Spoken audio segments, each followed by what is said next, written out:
The adults in the Montessori environment exhibit and apply the principles of Montessori pedagogy. Traditionally, in Montessori education, we look at three primary elements which make up a Montessori school or classroom.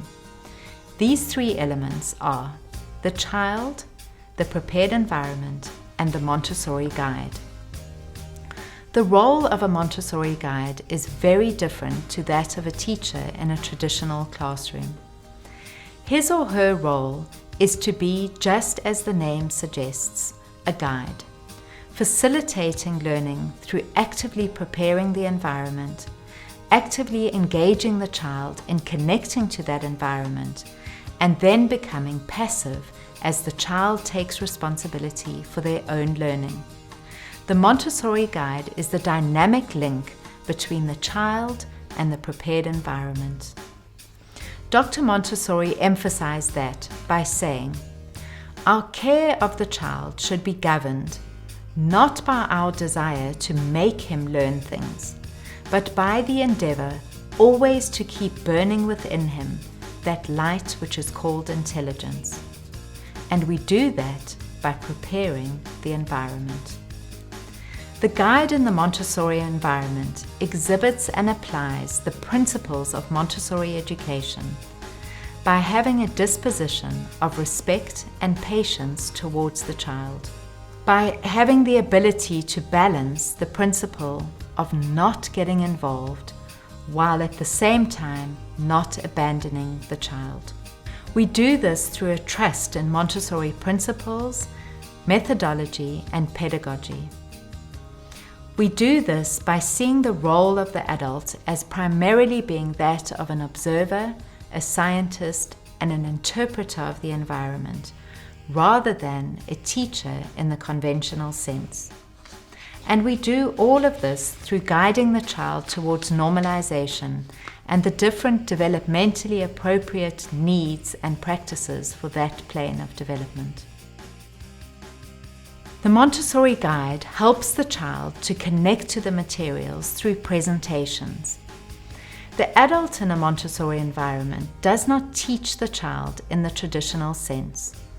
Rather, she shows the child how to use the particular piece of material and the various objects in the classroom, and then leaves the child free to explore and experiment.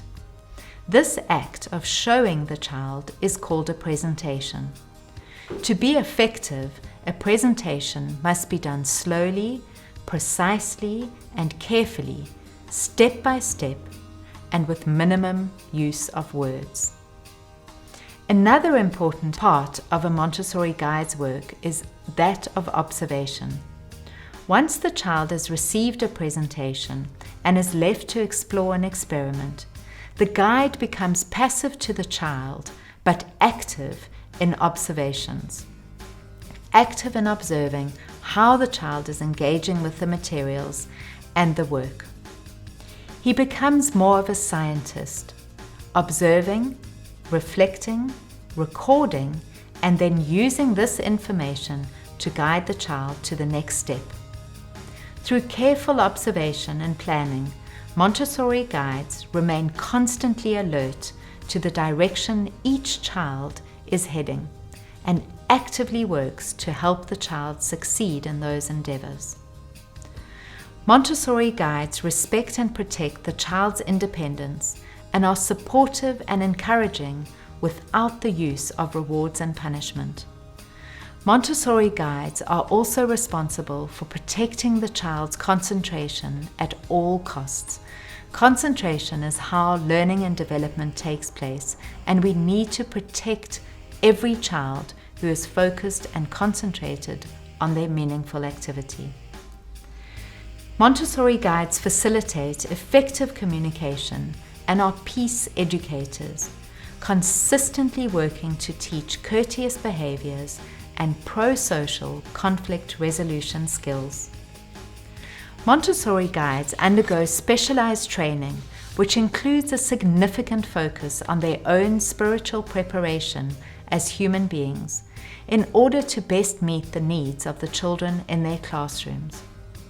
Training is often over 2 to 3 years for each level of development that the teacher will work with, or the guide. And learning is ongoing.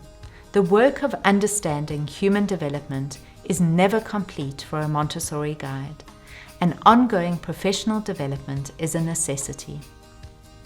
What makes someone a successful Montessori guide? In the words of Maria Montessori, what really makes a teacher is love, love for the human child. For it is love that transforms the social duty of the educator into the higher consciousness of a mission.